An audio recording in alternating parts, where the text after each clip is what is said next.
Good morning, students. Welcome to the second lecture of your physics chapter number 3, current electricity. And in the last class, we had discussed how the current flows in a conductor, and then we had discussed something about the free electrons, valence electrons, current carriers, what are current carriers in conductor, in semiconductor, and in electrolytes. So we ended that class that will be discussing drift velocity. Now what is drift velocity? We need to understand that.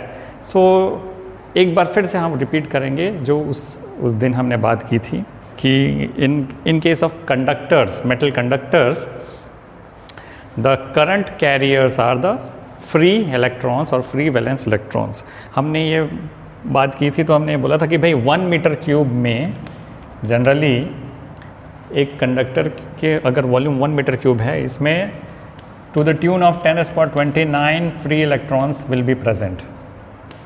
Okay, so ये बहुत है, बहुत ज़्यादा है. सो इतना ज़्यादा free electrons है 1 metre cube conductor में. सो एट रूम टेम्परेचर हमने बात की थी कि they are not at rest, they are constantly moving. जैसा कि गैस मॉलिक्यूल्स, अगर एयर में जो गैस मॉलिक्यूल्स हैं they are constantly moving at a very random speed और रैंडमली वो मूव कर रहे हैं, है ना, कोई फिक्स्ड पाथ नहीं है उसका. उसी तरीके से जो फ्री इलेक्ट्रॉन्स हैं, जो 10⁻29 जो इलेक्ट्रॉन्स हैं इस कंडक्टर में, वो इसका रैंडम मोशन हो रहा है because of the thermal energy. क्योंकि एक टेम्परेचर में है, उसके कारण वो जो एनर्जी मिल रही है उसके कारण में वो मूव कर रहे हैं. So the average thermal speed क्या हो सकती है इसकी, फ्री इलेक्ट्रॉन्स की average thermal speed of free electrons in random motion is to the tune of 10⁻5 metres per second. कितना है ये? अगर इसका देखें कि average speed of free electrons का they are of the order 10⁻5 metre per second. 10⁻5 metre per second is huge speed, है ना, बहुत तेज़ है. ये जो इलेक्ट्रॉन्स का जो स्पीड है बहुत ज़्यादा तेज़ है. यानी 10⁻5 यानी कितना, एक सेकेंड में वो 10,000 मीटर चल सकता है. 10,000 मीटर यानी 10 किलोमीटर एक सेकंड में. अभी इस सेकंड में यहाँ पे है, फिर अगले सेकंड में 10 किलोमीटर आगे. So that is a huge speed. Okay, so इसका मतलब ये है कि अगर ये करंट कैरियर है, जो फ्री इलेक्ट्रॉन से करंट कैरियर है, तो ये तो इतनी स्पीड में इलेक्ट्रॉन मूव कर रहा है और because of motion of electrons current generate होगा, तो ये तो ह्यूज करंट जनरेट करना चाहिए इसके अंदर में, इस कंडक्टर के अंदर में. But at an normal condition when there is no potential applied on it, the motion of electrons is due to thermal energy, but all the electrons are moving randomly. आप एक बहुत ही भिन्न भिन्न डायरेक्शन में move कर रहे हैं. तो अल्टीमेटली क्या हो रहा है, उसका जो एवरेज वेलोसिटी है because of this thermal energy, that becomes zero. सब रैंडमली मूव कर रहे हैं, सब अपने अपने डायरेक्शन में मूव कर रहे हैं, वेरी हाई स्पीड में मूव कर रहे हैं. कोई इधर मूव कर रहा है, कोई इधर मूव कर रहा है, ऐसा कर रहे हैं. मूव करते यहाँ पे जो इसका एवरेज वेलोसिटी है इलेक्ट्रॉन्स का मूवमेंट का, वो है zero. And also the electrons can not go outside the conductor. इस कंडक्टर से बाहर तो नहीं जा सकते, वो इस कंडक्टर के अंदर ही घूमते फिरते at high speed, random speed. But the average velocity, यानी एवरेज वेलोसिटी का मतलब है नेट डिस्प्लेसमेंट इसका ज़ीरो है, और इसके कारण इसके अंदर में कोई करंट नहीं फैल सकता, नहीं बह सकता. So suppose U1 will I take suppose U1, U2, U3 and UN. These are the thermal velocities of the electrons. अगर n इलेक्ट्रॉन है, सपोज में इसको n इलेक्ट्रॉन है इसके अंदर, तो ये सब n इलेक्ट्रॉन्स की थर्मल वेलोसिटी है U1, U2, U3 to UN. So what is the average? U average is equal to U1 plus U2 plus U3 plus will go to UN upon n and this is equal to 0। तो U average हो गया 0। अब suppose इस conductor में मैं एक potential difference create कर देता हूँ। कैसे करेंगे एक पोटेंशियल डिफरेंस क्रिएट करेंगे, है ना। सपोज एक बैटरी से इसको कनेक्ट कर देते हैं, है ना। इसको मैं यहाँ पे लिख देता हूँ, U एवरेज। ये थोड़ा सा इम्पोर्टेंट है, इसको याद रखें।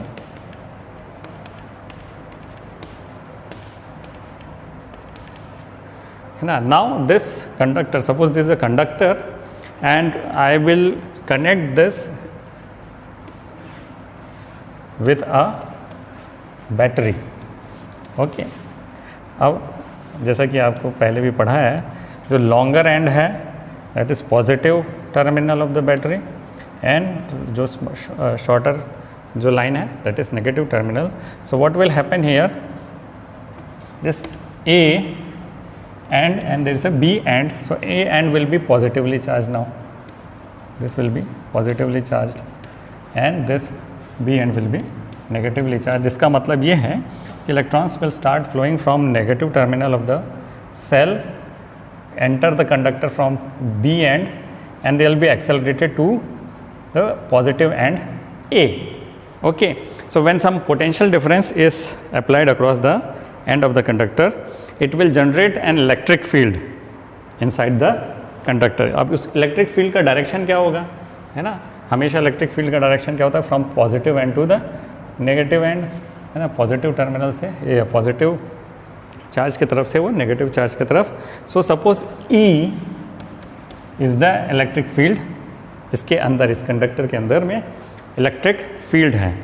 अब बिकॉज इलेक्ट्रॉन में चार्ज है वो क्या है, नेगेटिव 1.6 इंटू 10⁻⁹ कूलम ये चार्ज है।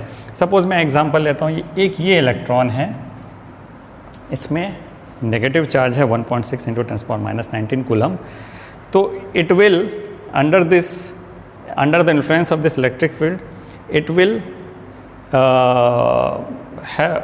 एक फोर्स इस पे लगेगा, it will experience some force इसमें, है ना। इस इलेक्ट्रॉन में फोर्स लगेगा और ये फोर्स कितना लगेगा, है ना। आपने पढ़ा है इससे आगे भी, force is equal to QE, यानी Q यानी charge, the amount of charge into the electric field, ये इतना फोर्स लगेगा। यहाँ पे चार्ज क्या है जिसको हम E से डिनोट करेंगे, 1.6 इंटू 10⁻⁶ कूलम को E लिखेंगे, माइनस E है। तो इसमें फोर्स जो लगेगा वो किस, जैसे ये इलेक्ट्रिक फील्ड इधर है तो फोर्स किधर लगेगा, ये फोर्स लगा और ये क्या है E। मैं सिर्फ मैग्नीट्यूड की बात कर रहा हूँ, इसका मैग्नीट्यूड क्या है E times E, the force is E times E। और इससे वो एक्सेलरेट करेगा। अब देखिए यहाँ पे मैंने कुछ वैल्यूज़ लिखे थे, है ना। कितने इलेक्ट्रॉन्स हैं इसके अंदर में, 10⁻29 इलेक्ट्रॉन्स हैं और सब में ये फोर्स लगेगा और उसकी वेलोसिटी क्या है, उस फोर्स के कारण इसके अंदर वेलोसिटी क्या है, 10⁵ मीटर्स पर सेकेंड। तो इसका मतलब है इसके सारे जो इलेक्ट्रॉन्स हैं इतनी तेज़ी से बिजली की गति, यानी बिजली की गति बोल रहे हैं, ये तो लाइट के वेलोसिटी के जैसे बहुत तेज़ी से इसमें जाएंगे। और हमेशा ये बैटरी क्या करेगा, इसको घुमाते रहेगा, it will provide more energy, तो मोर एक्सेलरेशन है। तो ये तो बहुत इनफाइनाइट वेलोसिटी से ये घूमने लगेंगे इलेक्ट्रॉन्स, और इतनी इनफाइनाइट वेलोसिटी से घूमने लगेंगे तो ये तो एक टाइम आएगा कि इसको तो तोड़ के निकल जाना चाहिए, कंडक्टर को तोड़ के निकल जाना चाहिए। इस इलेक्ट्रॉन को इतनी हाई वेलोसिटी में अगर इसके अंदर मूव कर रहे हैं तो निकल जाना चाहिए, लेकिन ऐसा होता तो नहीं है। द इलेक्ट्रॉन्स इतने हाई वेलोसिटी से चल रहे हैं, लेकिन ये कंडक्टर तो वैसा का वैसा है, इसमें कोई फिज़िकल चेंज तो आ नहीं रहा है। तो क्या हो रहा है उसके अंदर, तो एक क्लासिकल थ्योरी है, उसको हम समझें, उससे पता चलेगा कि भाई ये इतनी तेज़ गति से इलेक्ट्रॉन्स इसके अंदर, इस कंडक्टर के अंदर क्यों नहीं चल रहे हैं। Suppose this conductor is a copper conductor and copper conductors are very dense. तो इसमें एटॉमिक स्ट्रक्चर जो है बहुत डेंसली पैक्ड है इसके अंदर में, है ना। तो अगर मैं इसको यहाँ पे बोलूँ कि भाई ये एक एटम है ना, इसके ये सारे डिफरेंट सेल्स हैं, शेल्स हैं, और ये एनर्जी बैंड आउटर वैलेंस है, है ना। तो ऐसा ही बहुत सारे एटम से ये बना हुआ है and they are very closely packed, है ना। So these electrons are very closely packed. So I'll just take the example of this 6 atoms. What we'll try to understand is कि इलेक्ट्रॉन्स इतने हाई वेलोसिटी में जब इनका acceleration हो जाता है, इतना हाई एक्सेलरेशन हो जाता है, फिर भी ये जो इलेक्ट्रॉन्स का मूवमेंट का जो एवरेज वेलोसिटी है वो कम क्यों रहता है, और उसी को हम ड्रिफ्ट वेलोसिटी बोलते हैं. तो ये क्यों होता है? तो free electrons in the conductor experience a force in a direction opposite to that of electric field. ये आपने समझ लिया. and they are accelerated from negative terminal or negative end to the positive end of the conductor. तो जब भी ये चल रहे हैं, सपोज ये चल रहे हैं, इलेक्ट्रॉन यहाँ से चल रहा है, एक हाई वेलोसिटी से इसने यहाँ पे निकला है, इलेक्ट्रिक फील्ड है उसके अंदर, उसने फोर्स लगा, लेकिन ये चलते चलते ये टकराया. किससे टकराया? ये एटम से या आयन से, जो पॉजिटिवली चार्ज एटम्स और ये आयन्स है उससे टकराया. टकराने के बाद इसकी जितनी भी वेलोसिटी थी वो हो गई ज़ीरो. फिर बिकॉज इट इज़ एक्सपीरियंस, ये इलेक्ट्रिक फील्ड में है, तो फिर उसको एक फोर्स एक्सपीरियंस हुआ. कितना? ई का फोर्स फिर एक्सपीरियंस हुआ. फिर जहाँ से जगह मिली वो फिर वहाँ निकला, फिर वो टकराया और रिबाउंड हो गया, वो हो सकता है वापस आ गया. फिर यहाँ से उसको एक्सेलरेशन मिला, फिर वो चलने की कोशिश किया, फिर गया और फिर टकराया आयन से या एटम से, और ऐसे टकरा टकरा के वो फिर वो, क्योंकि because it is in the electric field के कारण उसको एक फोर्स लग रहा है ई, फिर वो चलता है. और ऐसे चलते चलते टकरा टकरा के है ना, वो एक एवरेज वेलोसिटी से, है ना, एक एवरेज वेलोसिटी से वो धीरे धीरे टकरा के धीरे वो पॉजिटिव टर्मिनल पे पहुंचता है ना. और जिस गति से, जिस वेलोसिटी से वो टकरा के वो यहाँ पे पहुँचा, इसको हम बोलते हैं drift velocity. Okay, so the under the effect of electric field applied, the free electrons acquire small velocities by virtue of acceleration due to electric field in addition to their random thermal velocities.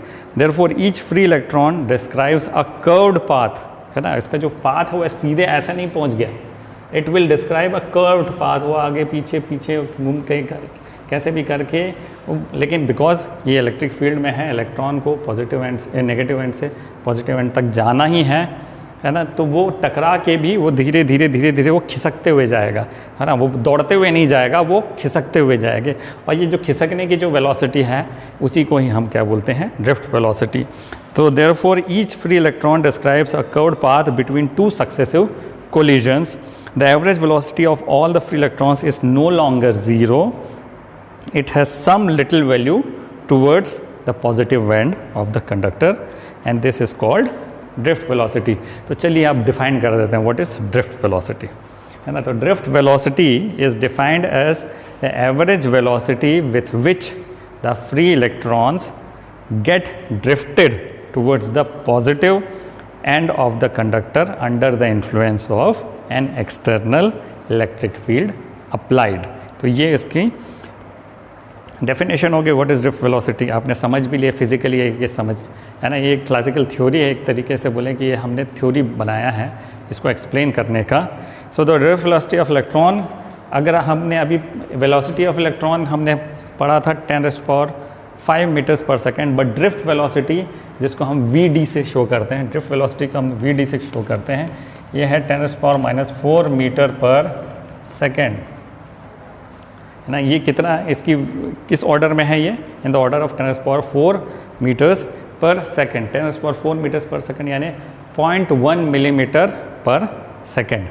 क्या velocity से घूम रहा है, वो चल रहा है 0.1 millimetre पर एक सेकेंड में, बहुत थोड़ा सा खस गया, है ना, 0.1. लेकिन आप बात करोगे कि भाई हम तो जैसे ही ये स्विच ऐसे बिजली दबाते हैं तो प्रकाश एकदम तुरंत हो जाता है. अगर इतने धीरे ये चल रहा है इलेक्ट्रॉन, है ना, तो ये लाइट को जैसे ही मैंने स्विच दबाया तो टाइम लगना चाहिए इसको ऑन होने में, या पंखा को चलने में, पंखे को घूमने में टाइम लगना चाहिए. तो अब हम वापस जाएंगे उस जगह पे जहाँ हमने बोला था 1 मीटर क्यूब में कितने इलेक्ट्रॉन्स, फ्री इलेक्ट्रॉन्स हैं, 10⁻29 इलेक्ट्रॉन्स हैं. तो हर जगह ये फ्री इलेक्ट्रॉन्स हैं, और जैसे ही आपने स्विच चालू किया और वैसे ही ये मूवमेंट चालू हो जाएगा, है ना। और जैसे ही वो मूवमेंट चालू हो जाएगा तो कोई समय नहीं लगेगा, भले ड्रिफ्ट वेलोसिटी कम है लेकिन इतने सारे इलेक्ट्रॉन्स हैं जो ड्रिफ्ट हो रहे हैं, तो ये करंट सेटअप हो जाएगा, एक फ्लो सेटअप हो जाएगा, चार्जेस का फ्लो सेटअप हो जाएगा, और इसके कारण कोई टाइम नहीं लगेगा। जैसे ही आपने स्विच दबाया और वैसे ही लाइट बल्ब ऑन हो जाएगा, पंखा चलना चालू करेगा। Okay, so this is one thing. So हमने अभी थ्योरेटिकली समझा कि व्हाट इज़ ड्रिफ्ट वेलोसिटी, तो हम थोड़ा सा उसका फॉर्मूला भी डिराइव करते हैं। Suppose I will go get back to this drawing again. Okay,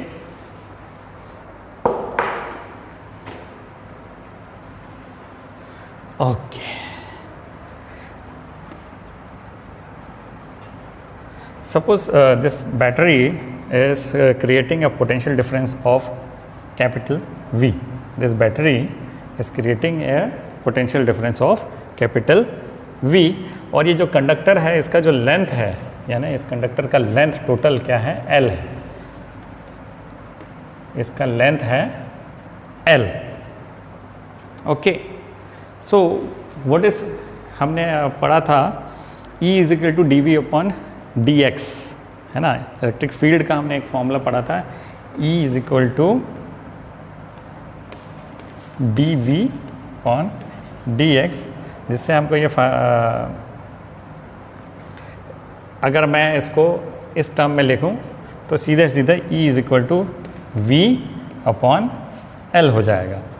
E is equal to V upon L, यानी इलेक्ट्रिक फील्ड अगर मैं मैग्नीट्यूड में लूँ तो E is equal to potential difference जो है V है, और कितने डिस्टेंस डिस्प्लेसमेंट होगा, L डिस्प्लेसमेंट होगा, तो E is equal to V upon L। So this is potential difference upon the length. अब इसमें फोर्स भी लग रहा है, फोर्स क्या लग रहा है, F है, बिकॉज ये इलेक्ट्रॉन मूव कर रहा है तो इसमें नेगेटिव चार्ज है, हाँ, और magnitude of electric field E है, तो इसमें फोर्स कितना लग रहा है, माइनस E। फोर्स कितना लग रहा है इसमें, माइनस E।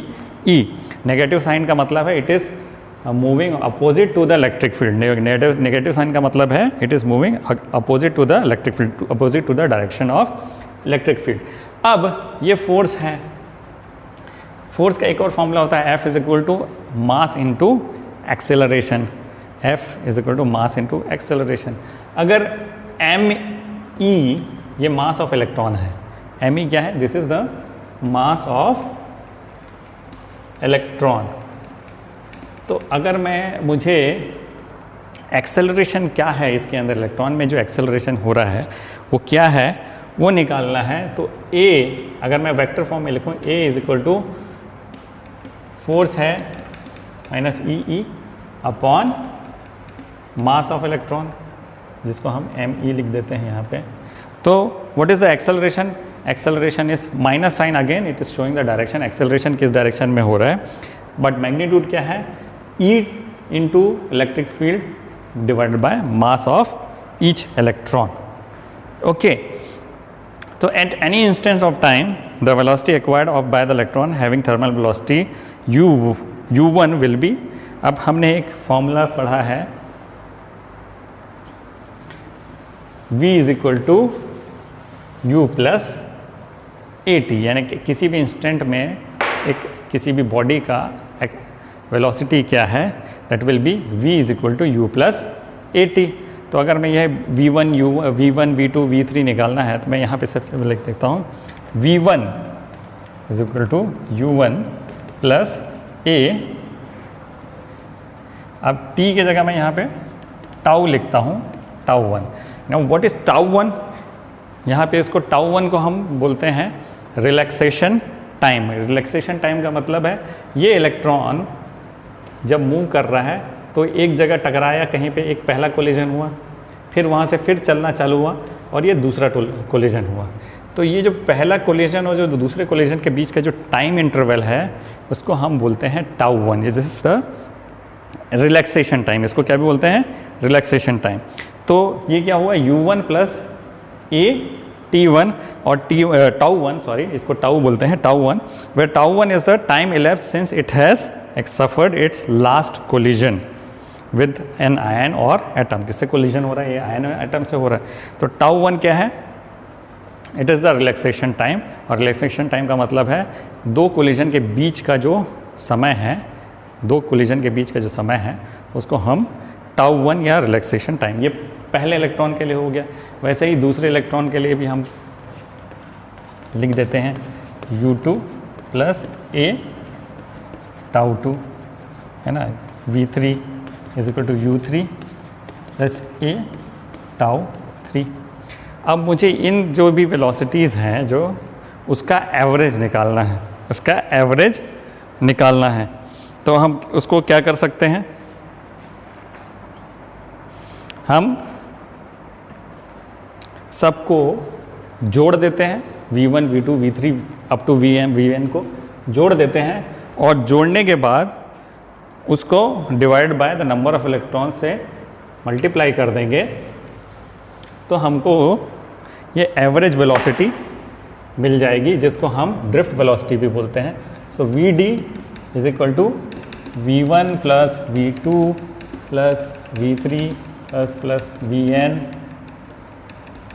Upon n। अब थोड़ा सा ध्यान दीजिएगा, है ना। V1 क्या है? U1 plus a tau 1 plus V2 क्या है? U2 प्लस ए टाउ 2, है ना। और आगे भी और लिख सकते हैं, और बाय n कर देते हैं।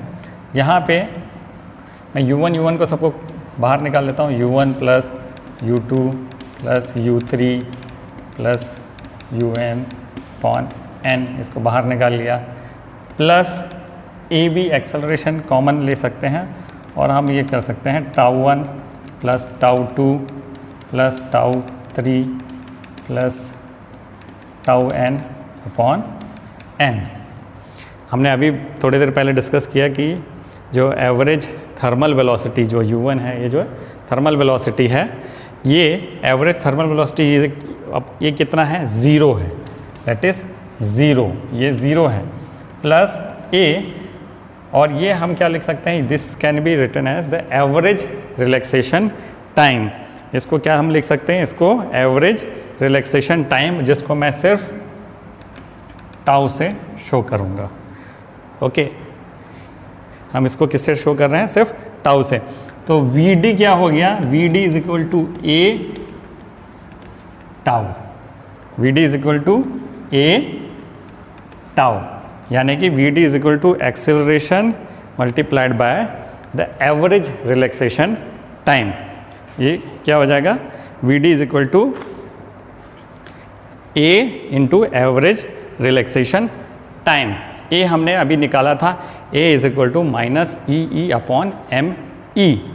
तो Vd विल बी, मैं यहाँ फिर से लिख देता हूँ, Vd विल बी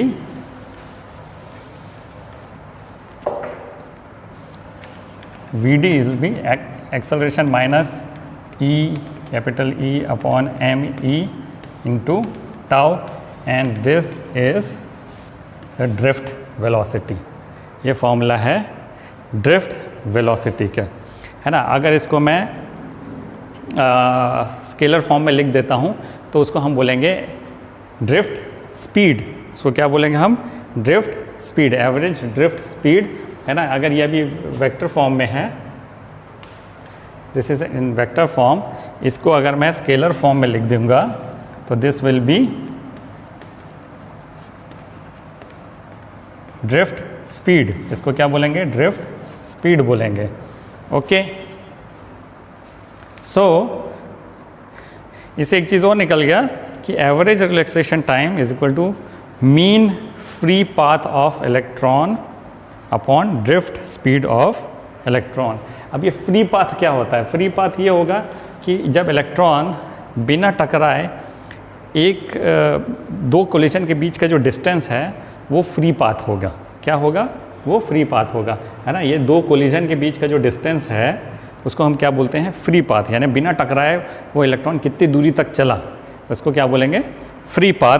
तो उसका अगर ये सारे फ्री पाथ्स जितने भी हैं उसका हम एवरेज ले लें, तो एवरेज रिलैक्सेशन टाइम क्या होगा, mean free path of electron divided by the drift velocity of electron. Okay, so we have tried to understand what is drift velocity. Now we'll discuss something which is called mobility of the charge carrier.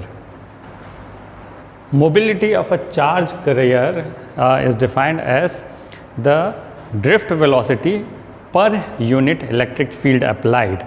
Okay, फिर से मैं बोलूँगा, mobility of a charge carrier which is responsible for the flow of current is defined as the magnitude of drift velocity of a charge per unit electric field applied, and it is denoted by the Greek letter mu. कैसे दिखाते हैं उसको, mu से. So mu is equal to drift velocity of charge carrier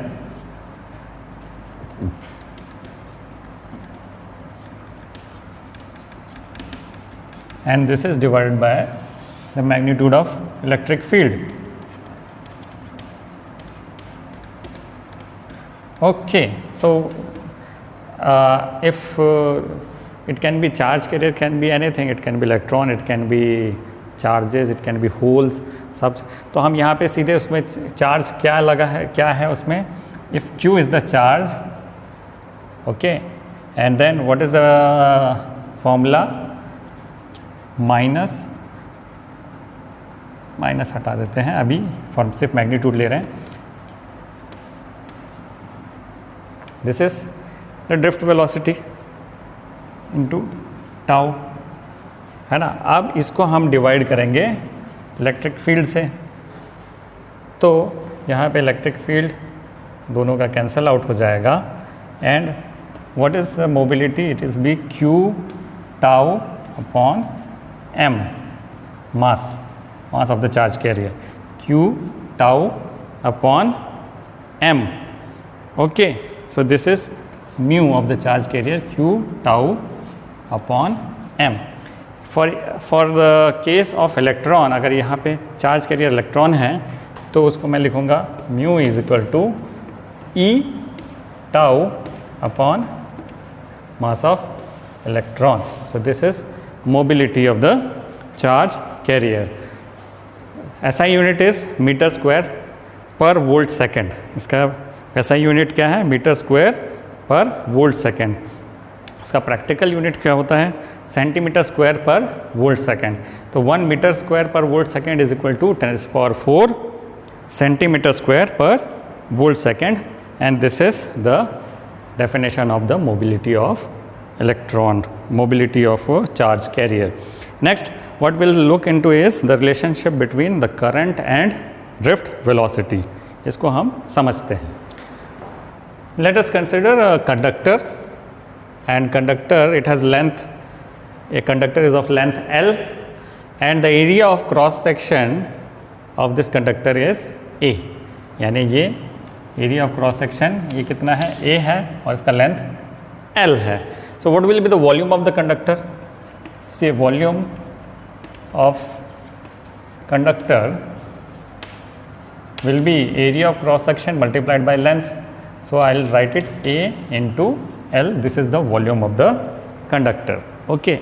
If n is the number of free electrons per unit volume. So what are the total number of free electrons in this conductor? Total number of free electrons in this conductor will be it will be A into L into N. Total number of free electrons in this conductor will be A into L into N. And if E is the charge of each electron. Each electron का charge कितना है, E है. तो what will be the total charge of flowing inside this conductor will be, उसको भी multiply कर देंगे. तो टोटल चार्ज कितना हो जाएगा? It will be A into L into N into E. Okay. Now suppose this is now experiencing a potential difference, a constant potential difference. इसमें इसके अक्रॉस में एक potential difference हम create कर देते हैं. एक potential difference potential PD applied is of capital V. कितना potential difference अप्लाई किया हमने? Capital V. तो इलेक्ट्रिक फील्ड हमने बोला कि भाई E is equal to V upon L. E is equal to V upon L. अब इसके कारण इसमें एक पोटेंशियल एक ड्रिफ्ट वेलोसिटी होगी इसके अंदर में, और फ्री इलेक्ट्रॉन्स मूव करना चालू करेंगे नेगेटिव एंड से पॉजिटिव एंड की तरफ. तो वो जो ड्रिफ्ट वेलोसिटी होगी वो होगी VD. वो ड्रिफ्ट वेलोसिटी कितनी होगी? VD. और टाइम कितना लगेगा इस इलेक्ट्रॉन को यहाँ से इस एंड से उस एंड में जाने के लिए? उसको अगर मैं T लिखता हूँ, T कितने दूर जाना है? L डिस्टेंस ट्रेवल करना है. और किस वेलोसिटी से ट्रेवल करेंगे? वो ड्रिफ्ट वेलोसिटी से, है ना, जिसको हम VD लिख देते हैं. तो ये हो जाएगा, ये टाइम इतना लगा इसको ये मूव करने में. अब हमने स्टार्टिंग वाले क्लास में पढ़ा है what is current. Current is the rate of flow of charges. Rate of flow of charges. Charge कितना है? इतना है ना. टोटल चार्ज कितना है? इतना है. टोटल टाइम कितना लगा? L upon VD. L upon VD. और I is equal to Q total charge upon time elapsed. I is equal to Q upon T. तो यहाँ पे अगर मैं ये लिख दिया A L N E upon T, यानी T क्या हो गया? L upon VD. Okay, L upon VD. अब ये L और L तो कैंसल आउट हो गया. तो I equal to A into N into E into drift velocity. ये करंट का relationship with respect to drift velocity हो गया. A into N into E into VD, है ना. अब अगर इसको मुझे मोबिलिटी के टर्म में लिखना है, सपोज इसको मोबिलिटी के टर्म में लिखना है ना. तो what is mobility? Mobility is, है ना, यहाँ पे मोबिलिटी यानी VD इज इक्वल टू, ये मोबिलिटी है, इससे मैं इलेक्ट्रिक फील्ड को मल्टीप्लाई कर दूँ तो ये ड्रिफ्ट वेलोसिटी है. क्योंकि what is mobility? It is the ratio of drift velocity with electric field, या mobility is the drift velocity per unit electric field, velocity per unit electric field. तो ये VD को मैं लिख सकता हूँ म्यू इंटू E. उसको मैं अगर वहाँ पुट कर देता हूँ तो I is equal to A into N into E into VD की जगह मैं लिख दूँगा mu E into E. So this is another formula of current.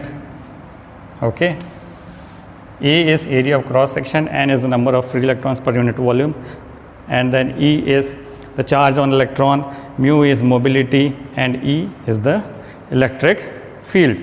इसमें एक चीज़ और मैं लिख सकता हूँ, क्योंकि हमने एक फॉर्मूला ये भी था इसका, VD is equal to